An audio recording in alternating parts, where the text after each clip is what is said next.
Welcome back दोस्तों। Sorry for the late video, क्योंकि मैंने जो अपना विजडम दांत होता है ना वो निकलवा लिया। बहुत ही खतरनाक सूजन लगी है, लेकिन फिर भी मैं आपके लिए वीडियो बना रहा हूँ। अगर आवाज में कुछ ऊपर नीचे हो जाए तो sorry for that. I hope you understand the situation. खैर, आज मैं आपके सामने एक हॉरर फैंटेसी मूवी को लेकर आया हूँ जिसका नाम है कुमारी। उसी तरह एक मलयालम लैंग्वेज मूवी है। मूवी देखते समय सच में मुझे तुम बात मूवी की याद आ गई। मतलब उसी टाइप की मूवी है ये। एक अलग ही दुनिया में ले जाती है ये मूवी भी। और इस मूवी की कहानी बहुत ही डिटेल से मैं आपको बताने वाला हूँ। बस कान में ईयरफोन रख के एंजॉय इट। बहुत ही कम ऐसे मूवीज बनती है।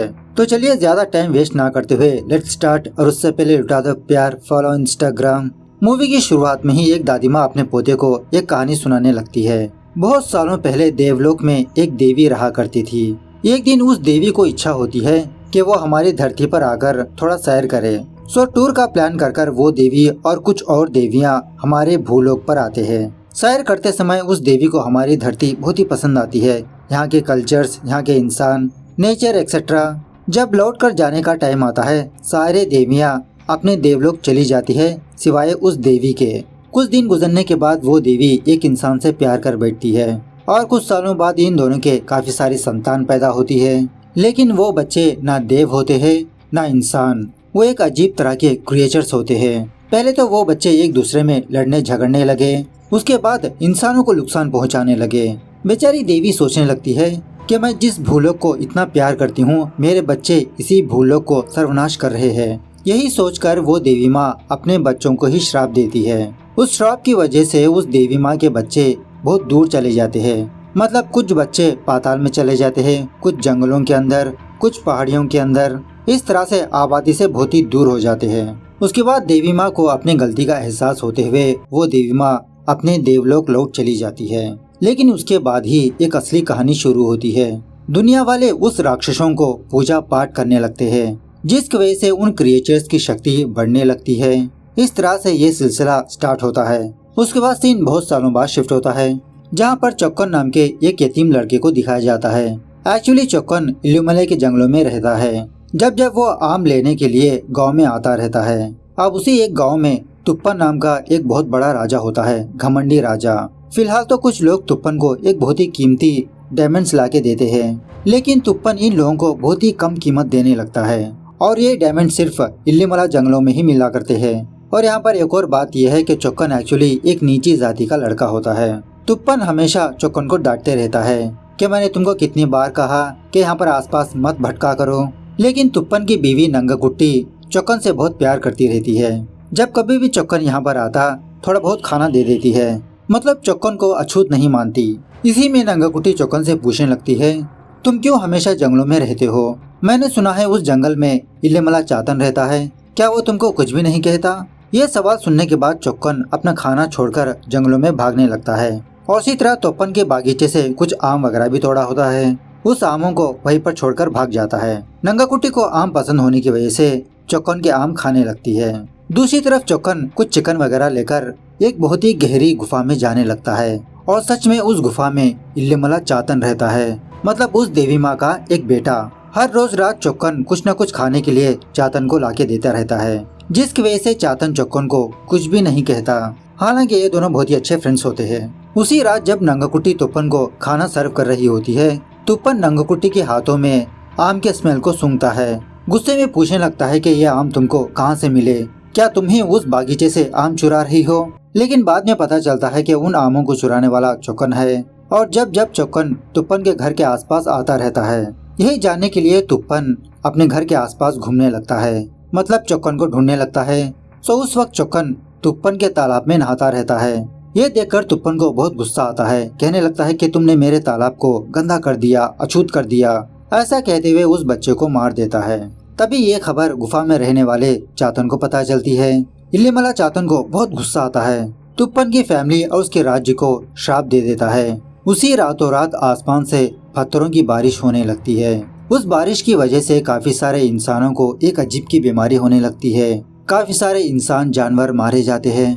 अपनी प्रजा को बचाने के लिए तुप्पन उस देवी माँ की शरण में जाता है, लेकिन वो देवी माँ तुप्पन की कुछ भी हेल्प नहीं करती। कुछ दिन गुजरने के बाद वही बीमारी तुप्पन को भी लग जाती है। काफी सारे पंडित और जादूगरों को बुलाकर इसका हल पूछने लगता है, लेकिन किसी के पास भी इसका कोई सोल्यूशन नहीं होता। फाइनली तुप्पन एक बहुत ही डेंजरस कदम उठाता है। तुप्पन के राज्य में ही गारी देवता का एक मंदिर होता है। गारी देवता भी और कोई नहीं, उस देवी माँ का एक बेटा होता है। गारी भी एक क्रिएचर होता है। तुप्पन अपने हाथ का खून उस पाताल लोक में डालकर गारी को न्योता देता है, ये सोचकर कि शायद गारी इसकी हेल्प कर सकता है, इसकी राज्य की। उसके बाद सीन बहुत सालों बाद शिफ्ट होता है, मतलब तुप्पन के 12 जेनरेशंस के बाद, जहाँ पर किसी गांव में कुमारी नाम की एक लड़की को दिखाया जाता है। कुमारी के बारे में बात करें तो कुमारी के माँ बाप कब का इस दुनिया से जा चुके होते हैं। कुमारी का सिर्फ एकलौता भाई होता है जिसका नाम होता है जयन। कुमारी और जयन अपने अंकल के घर में अपनी जिंदगी गुजारते रहते हैं। और सच में यहाँ पर एक गाना चलता है जो बहुत ही खूबसूरत है। लिरिक्स तो घंटा समझ में नहीं आया, लेकिन इससे मेलोडियस। खैर एक दिन कुमारी का अंकल कुमारी के लिए एक रिश्ता ढूंढकर लाता है, मतलब लड़की है, कभी न कभी तो शादी करना ही है। लेकिन जयन को ये बात पसंद नहीं आती, क्योंकि इसके अंकल ने जयन को बिना पूछे ये रिश्ता तय कर दिया। जयन का अंकल जयन को डांटने लगता है कि अगर हम नहीं तो क्या तुम अपनी बहन की शादी करोगे? तुम खुद अपने पैरों पर खड़े नहीं हुए, अपना खुद का खर्चा नहीं उठा पाते, तुम क्या अपनी बहन की शादी करोगे? तुम्हारे माँ बाप ने कुमारी को मेरे हाथ में सौंप कर गए, अब मेरी जिम्मेदारी बनती है, मेरा फर्ज निभा रहा हूँ। उसके बाद कुमारी भी जयन को समझाने लगती है कि भाई कभी न कभी तो मेरी शादी होनी ही है। जयन कहने लगता है कुमारी अगर तुम चली जाओगी तो मैं किसके लिए अपनी जिंदगी गुजारूं? यहाँ पर तुम हो इसीलिए मैं भी हूँ, वरना मैं कब का यहाँ से जा चुका होता। और वैसे भी मैंने उस फैमिली के बारे में कुछ पता किया, वो फैमिली, वो जमीन श्रापित है कुमारी। हमारे अंकल ने तुमको ये सब कुछ नहीं बताया। तुम्हारे होने वाले दूल्हे का नाम है ध्रुवन, जिसकी दिमागी हालत ठीक नहीं। उसके बड़े भाई का नाम है अच्युतन, और फिलहाल उस गाँव का राजा है इनका अंकल। ध्रुवन के सारे जायदाद वही देखता है। मुझे कुछ ठीक नहीं लग रहा कुमारी, लेकिन फिर भी कुमारी और ध्रुवन की शादी हो जाती है। ध्रुवन की फैमिली और कोई नहीं तुप्पन की ही फैमिली होती है। शादी होने के बाद कुमारी को अपने कार में अपने गांव ले जाने लगते हैं। तभी रास्ते में एक बूढ़ी औरत इस कार को रोककर कुमारी से कहने लगती है कि कुमारी तुम उस गांव मत जाओ, वो जमीन श्रापित है, तुम्हारा अच्छा नहीं होगा कुमारी वहाँ पर। यह सुनने के बाद तभी ध्रुवन का अंकल फौरन गाड़ी निकालने के लिए कहता है। खैर रात होने के बाद फाइनली ये लोग अपने घर पहुँच जाते हैं। नई दुल्हन का कुछ रस्मों रिवाज से स्वागत किया जाता है। उसी रात मुत्तम्मा नाम की एक साधु औरत उस गुफा के पास आती है, इलिमला चातन के पास। कहने लगती है कि अब समय आ चुका है चातन, वो इस जमीन पर आ चुकी है 12 पीढ़ियों के बाद। उसी रात ध्रुवन का अंकल किसी जगह पर काले मुर्गे की बलि देता है। इस तरफ ध्रुवन की माँ कुमारी के हाथ में कुछ मेडिसिन देकर कहने लगती है कि आज के बाद से तुम ही ध्रुवन को ये मेडिसिन देना होगा। कमरे में जाते ही ध्रुवन कुमारी से कुछ भी बात नहीं करता, कुछ बड़बड़ाते हुए सो ही जाता है। दूसरे दिन सुबह कुमारी आसपास के एरिया में घूमने फिरने लगती है, क्योंकि नई प्लेस है, थोड़ी बहुत तो क्यूरियोसिटी होती है ना। ये तालाब जंगल बहुत ही अच्छे लगने लगते हैं इसको। इसी सराउंडिंग में एक छोटा सा दरवाजा होता है जंगल की ओर जाने का। जब कुमारी उस दरवाजे को ओपन करती है, कुछ ही दूरी पर उसको चौक्कर नजर आता है, अपने हाथ में आम लेकर कुमारी को बुलाने लगता है। लेकिन तभी कुमारी की देवरानी आकर कुमारी को रोक देती है, कहने लगती है कि हमारी फैमिली को उस पार जाना अलाउ नहीं है कुमारी। उसके बाद ये दोनों तालाब के पास आते हैं स्नान वगैरह करने के लिए। कुमारी की देवरानी कुमारी को तुप्पन की कहानी सुनाने लगती है, वही जो मूवी के स्टार्टिंग में हुआ था ना, वही सेम कहानी कि तुप्पन ने चौक्कर नाम के एक बच्चे को मार दिया। जंगलों में चातन नाम का एक क्रिएचर रहता है, उसने हमारी फैमिली पर श्राप दे दिया। खैर उसी रात कुमारी एक अजीब के सपने को देखती है कि कुमारी के हाथ में बच्चा है और उसी तरह से एक खंजर भी। यह सपना देखकर कुमारी झट से जाग जाती है। ध्रुवन पहले से ही जगा रहता है, वही कुछ बड़बड़ाते हुए। ध्रुवन कुमारी के हाथ में एक लोहे का टुकड़ा देकर कहने लगता है कि ये अपने मुट्ठी पर कस के पकड़े रहो, तुमको बुरे ख्वाब नहीं आएंगे। अब ध्रुवन के बारे में बात करें तो ध्रुवन की दिमागी हालत कुछ ठीक नहीं होती, मतलब इसका दिमाग बच्चों जैसा ही होता है। हालांकि ये इस गांव का, इस जमीन का राजा होता है, लेकिन क्या फायदा। इसी बीच बीच में कुमारी अपने भाई को लेटर्स लिखती रहती है, अपने हालचाल के बारे में सुनाती रहती है। ध्रुवन का अंकल बहुत ही क्रूर किस्म का बंदा होता है। इनके खेती में जो लोग काम करने के लिए आते हैं, ध्रुवन का अंकल इन लोगों को बहुत ही कम मजदूरी देने लगता है।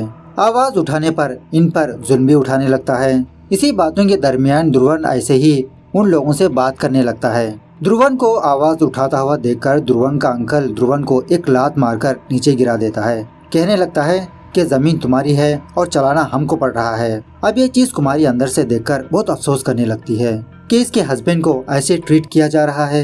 रात होने के बाद कुमारी ध्रुवन को मरहम पट्टी लगाते हुए उसके मेंटल इलनेस के बारे में पूछने लगती है। ध्रुवन कहने लगता है कि बचपन से ही मुझसे कोई भी प्यार नहीं करता। और सच में ध्रुवन की बातें बहुत ही अजीब होती है।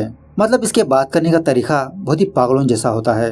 बहुत ही धीमी आवाज से सर घुमाते हुए खैर कहने लगता है कि सारे लोग मुझे बात बात पर डांटते रहे, इसीलिए मैंने सारे लोगों से बात करना छोड़ दिया।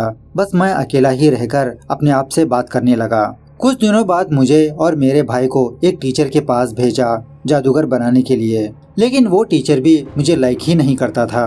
हमेशा मेरे भाई अच्युतन को ही अप्रिशिएट किया करता था। वहाँ के सारे स्टूडेंट्स मुझ पर हंसा करते थे। वो टीचर मुझे बहुत मारा पीटा करता था। एक दिन गुस्से में आकर मैंने अपने टीचर को ही मार दिया। तभी से लोग मुझे पागल कहकर बुलाने लगे।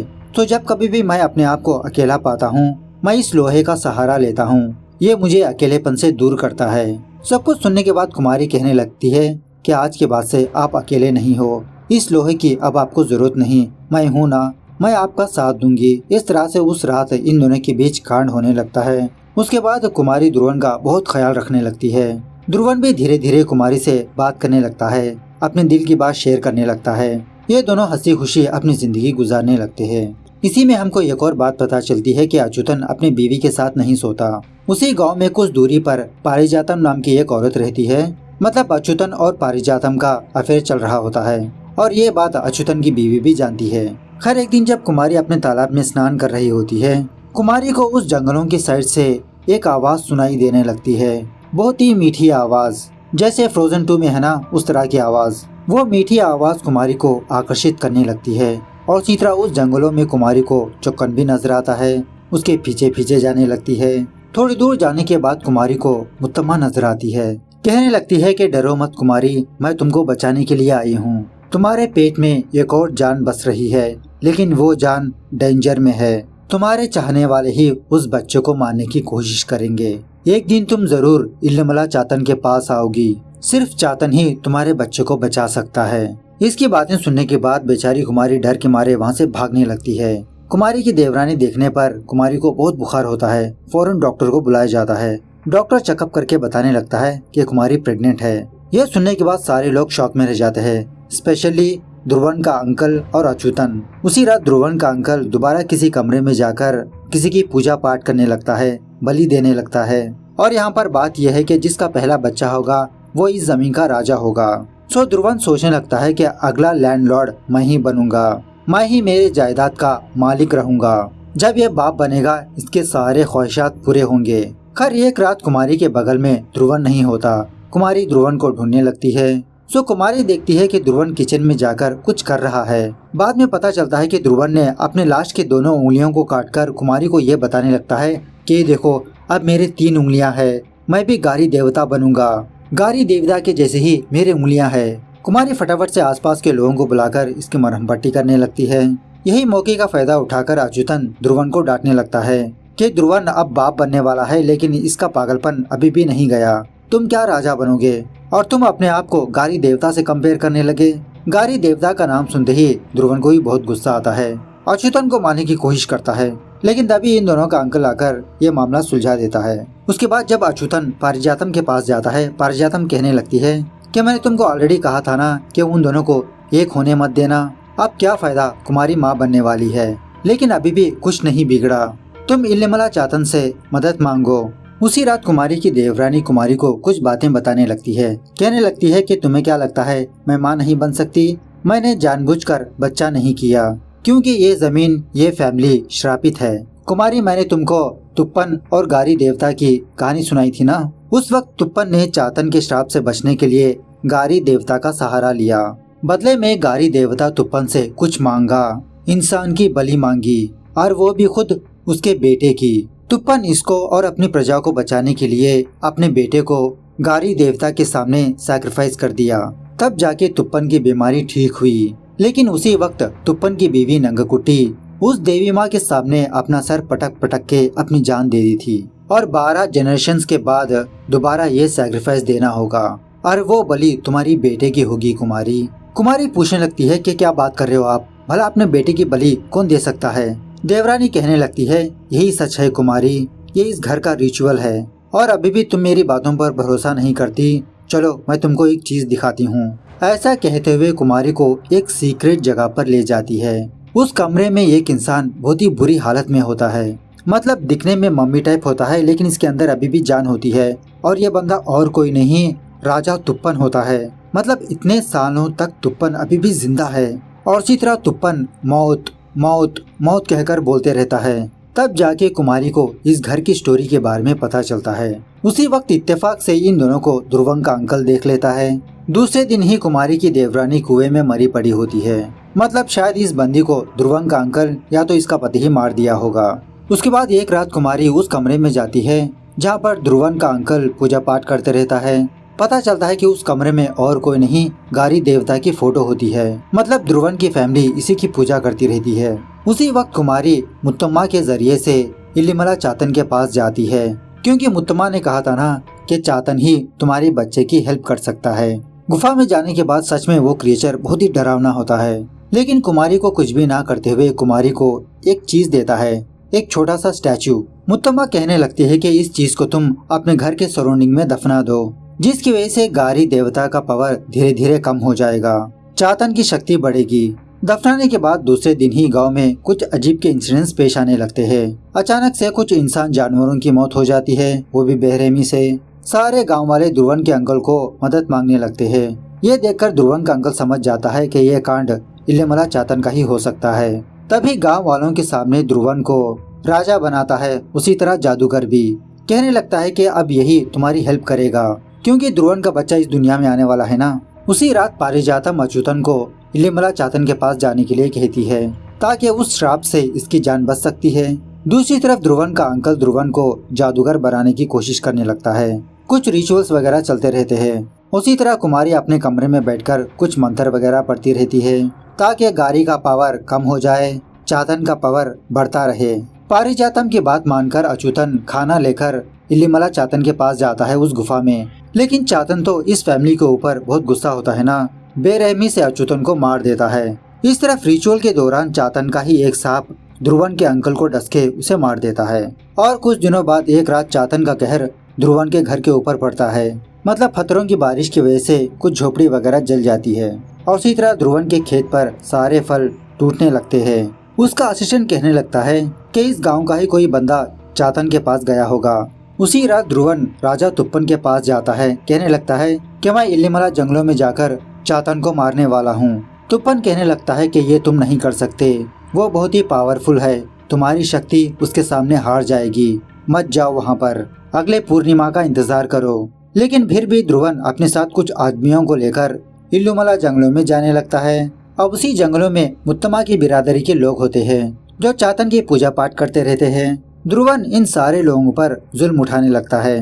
मुत्तम्मा कहने लगती है कि वो तुम्हारे लिए जरूर आएगा अपना बदला पूरा लेने के लिए। ऐसा कहते हुए कुछ आवाजें निकालने लगती है। वो आवाजें सुनने के बाद चातन वहाँ पर आने लगता है। ध्रुवन के कुछ आदमियों को मार भी देता है, लेकिन जैसे तैसे वो सारे लोग वहाँ से भाग जाते हैं। घर आने के बाद ध्रुवन को यही बात पता चलती है कि कुमारी ही इल्लीमला चातन के पास गई थी, क्योंकि अभी थोड़ी देर पहले मुत्तम्मा ने ध्रुवन को बताया था। ध्रुवन से कहने लगती है कि ये मेरा बच्चा है, मैं इसकी जान ऐसे ही नहीं गवा सकती। सो ध्रुवन कुमारी को एक कमरे में बंद कर देता है। उसके बाद पारिजातम बुलाने पर ध्रुवन पारिजातम के पास जाता है। ध्रुवन को अपनी बातों की जाल में फंसाने की कोशिश करती है। यहाँ पर हमको कुछ बातें पता चलती है कि एक्चुअली पारिजातम ध्रुवन की फैमिली का सर्वनाश चाहती है। जानबूझकर अच्युतन को चातन के पास भेजा, लेकिन ध्रुवन पारिजातम के बातों में नहीं आता। खैर एक दिन कुमारी का भाई कुमारी के घर आता है, क्योंकि बहुत दिनों से कुमारी के साइड से कोई भी लेटर नहीं आया। अपने भाई को देखकर कुमारी बहुत खुश होने लगती है और यहाँ पर जो कुछ हो रहा है वो सारी बात अपने भाई जयन को बताती है। फौरन यहाँ से ले जाने के लिए कहती है, लेकिन जयन उससे पहले ध्रुवन के पास जाता है। उस वक्त ध्रुवन खेती पर होता है, उसे मारने पीटने लगता है। मतलब इस तरह से इन दोनों के बीच एक जबरदस्त हाथापाई होती है। इसी हाथापाई के दौरान ध्रुवन जयन को मार ही देता है। जब ये बात कुमारी को पता चलती है, बेचारी कुमारी बहुत दुखी होने लगती है। ध्रुवन कुमारी को जयन की लाश तक भी देखने नहीं देता। इसके कुछ दिनों बाद कुमारी राजा तुप्पन के पास आती है। तुप्पन कहने लगता है कि मैंने उस दिन बहुत बड़ी गलती कर दी, मेरी वजह से तुम लोग सफर हो रहे हो। अब तुम्हारे बच्चे को सिर्फ चातन ही बचा सकता है। इस घर में मेरे अलावा एक और आत्मा भी रहती है नंगा कुट्टी की आत्मा वही तुमको चातन के पास ले गई। वो मीठी सुरीली आवाज गाते हुए और इसी तरह ख्वाब के जरिए से अपने बच्चे की भलक भी दी। इस घर में एक सीक्रेट कमरा है, उस कमरे में देवी माँ है, उससे हेल्प मांगो। सो कुमारी उसी तरह से उस देवी माँ के रूम की तलाशी लेकर उस देवी माँ के पास जो खंजर होती है ना वो हासिल कर लेती है। खैर और कुछ दिन गुजरने के बाद फाइनली कुमारी को एक बेटा पैदा होता है।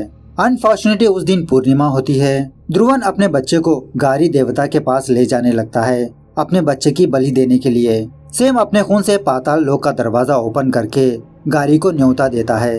गारी उस पाताल लोक से बाहर आने लगता है, लेकिन लकीली वहाँ पर इल्लीमला चातन आता है कुमारी के बेटे को बचाने के लिए, क्योंकि चातन ने कुमारी को वादा किया था ना। सो इन चारों के बीच एक जबरदस्त फाइट होने लगती है, मतलब चातन, गारी, ध्रुवन, कुमारी। बहुत लंबी फाइट होने के बाद फाइनली चातन गारी को मार ही देता है और उसी तरह कुमारी अपने बेटे को बचाने के लिए अपने पति को ही मार देती है देवी के खंजर से।